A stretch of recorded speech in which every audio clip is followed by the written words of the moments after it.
Bonjour YouTube, je suis Sébastien et j'ai acheté un endoscope iPhone et Android sur Amazon. C'est théoriquement un modèle de troisième génération, il y a de multiples marques et de multiples couleurs. J'ai pris celui-là pour une quarantaine d'euros. Vous devriez pouvoir le trouver assez facilement, je suis sûr qu'il y aura d'autres générations plus tard. Et je vous propose de le découvrir ensemble et de l'essayer. Et dans une prochaine vidéo, je ferai ce pourquoi je l'ai acheté, qui est d'explorer le compartiment moteur du X5 pour y trouver une petite fuite d'huile. Ça fait juste une vidéo trop longue si on fait tout en une fois. Donc quand on ouvre la boîte, qui est au final assez jolie, hein, il y a des boîtes des produits importés sont de plus en plus jolies, on trouve l'endoscope avec un très très long fil. Il est théoriquement fait pour pouvoir aller dans les canalisations aussi. Donc si vous avez des problèmes de canalisation, c'est une solution. Il est réputé étanche. Il y a de jolis petits papiers et dont une carte qui vous remercie de l'avoir acheté. Je trouve ça extrêmement bien fait. Il y a quelques problèmes possibles derrière pour vous aider à les résoudre. Et on vous remercie d'avoir choisi cette marque. C'est du commerce extrêmement réussi et pour le client, je trouve ça extrêmement agréable. On trouve aussi une carte qui propose d'étendre sa garantie. Pour cela, il faut envoyer ses coordonnées évidemment comme toujours. Il y a un petit mot sympathique. Mais je ne vais pas envoyer mes coordonnées à qui que ce soit. Elles sont bien assez partagées comme ça sur d'autres services. Et enfin, on termine le déballage en trouvant la notice qui est en plusieurs langues, qui est assez sommaire, mais qui a priori suffit, dans la mesure où j'ai eu absolument aucun problème à utiliser ce système. C'est plutôt bien fait. L'endoscope en lui-même, bon, il a un petit film plastique qui protège les boutons. C'est sans doute pour le protéger pendant le transport pour pas qu'il s'allume intempestivement. Si vous vous rongez les ongles, vous aurez du mal à l'enlever. Si vous voulez ronger pas, probablement aussi. Il y a un bouton on-off, tout simplement. Et c'est le principal bouton. Quand on l'allume, il fonctionne. Quand on l'éteint, il s'éteint. Et le seul autre réglage, c'est la lumière. Donc pour le faire fonctionner, il vous faut un smartphone, que ce soit Apple ou Android. Les deux fonctionnent. J'ai essayé les deux. Il faut aller dans l'App Store, télécharger l'application qui porte le nom de la marque qui est marqué sur la boîte. Donc c'est assez facile. La télécharger et ensuite on pourra l'utiliser l'endoscope. Quand on en vient enfin à ouvrir l'application, c'est une application extrêmement basique, hein, comme vous allez pouvoir le constater. Il y a un premier écran qui nous dit qu'on est dans l'application et qu'il faut valider. Et ensuite, il y a tout un tas de réglages. Donc on allume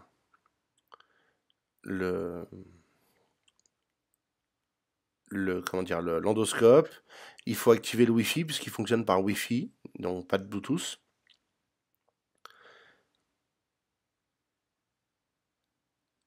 Il faut activer le Wi-Fi. Et il faut aller dans les connexions, choisir le bon Wi-Fi pour le configurer une première fois. Donc quand l'endoscope est allumé, il le cherche. On trouve l'endoscope. Si vous êtes dans une zone plus peuplée, vous aurez plus de monde. Il nous faut un mot de passe qu'on trouve dans la notice.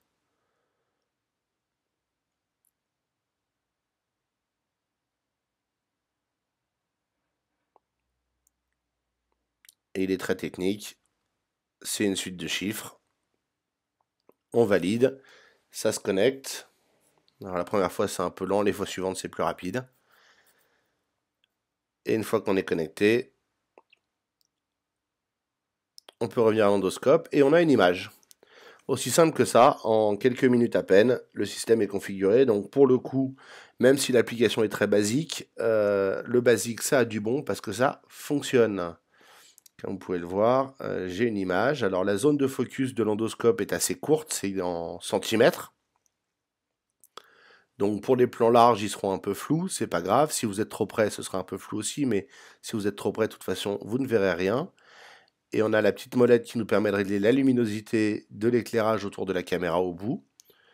Comme vous pouvez le voir, ça va de faible à trop fort pour ma caméra GoPro.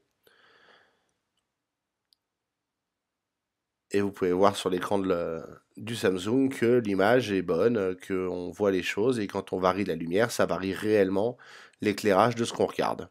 C'est pas juste pour le show, ça fait une vraie différence. Donc c'est plutôt une bonne nouvelle. Donc voilà l'endoscope configuré sur Android. Ça a été quand même une opération sans douleur. Il faut apprécier ça. Ça veut dire qu'à peu près n'importe qui peut le faire. Et obtenir un moyen de regarder dans les cloisons pour voir s'il y a de l'isolant ou si des fils sont abîmés ou s'il y a une fuite d'eau. De regarder dans les canalisations s'il y a un problème. Encore une fois, il est supposément étanche. Je ne l'ai essayé qu'avec de l'huile, donc ça je peux confirmer qu'il fonctionne toujours après avoir été un petit peu maculé d'huile. Euh, Au-delà de ça, ce sera à essayer. Je le tremperai peut-être dans l'eau un jour, on verra bien. On pourrait presque aller explorer un radiateur de voiture pour voir dans quel état il est à l'intérieur. C'est pas du tout inintéressant. Si je l'avais eu quand j'ai fait la distribution du X5, j'aurais pu aller regarder si je trouvais des petits morceaux de distribution, enfin de guide de distribution quelque part dans le moteur. Et comme vous pouvez le voir là, alors ça a la netteté que ça a, mais on peut aller explorer l'intérieur du tube et on y voit plutôt bien.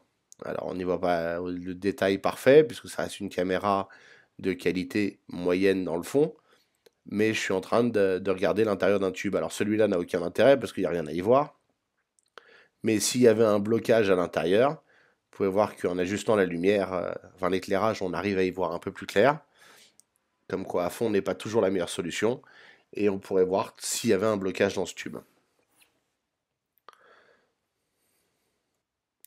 Petit plus de l'endoscope, il est livré avec dans un petit flacon qui vaut ce qu'il faut, et en fait il n'y a pas de pas de vis, hein. Avec 3 embouts qui peuvent se visser sur le bout de l'endoscope si on dévisse le bout qui est dessus neutre, et qui permettent d'avoir dans un cas un crochet pour agripper quelque chose. Vous voyez, on peut dévisser la petite collerette et on peut y visser. Alors ça c'est le miroir à 90 degrés, ce qui vous permet de voir à 90 degrés. Étant donné qu'il n'est pas très facile de diriger parfaitement l'endoscope, c'est pas forcément super utile.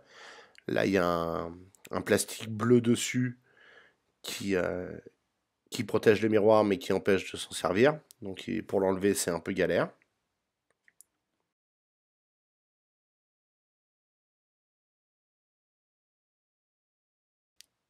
Et donc une fois débarrassé du film bleu, on a maintenant la capacité de voir à 90 degrés. Alors le problème c'est que ça éblouit la caméra, mais ça permet en effet d'avoir une image nette à 90 degrés, même si comme vous pouvez le voir sur l'écran, elle n'occupe pas la totalité de la zone visible de la caméra. Donc c'est une part de l'image qui est visible à 90 degrés. Là sans éclairage, vous le voyez bien.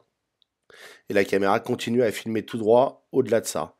Donc le système, pas tout à fait parfait, mais il est fait pour rentrer dans le même diamètre que la caméra. Donc je ne peux pas vraiment blâmer la méthode. Elle fonctionne et ça reste extrêmement compact. Assez pratique, par exemple, si dans un moteur, vous voulez aller voir les soupapes. On essaiera ça à un moment ou à un autre. Pour aller voir les soupapes sur la culasse, vous pouvez passer par le puits de bougie et avoir accès aux soupapes. Alors là, vous avez un aimant qui se fixe au bout, qui permet d'agripper des choses. On va aller voir ce qu'il peut agripper.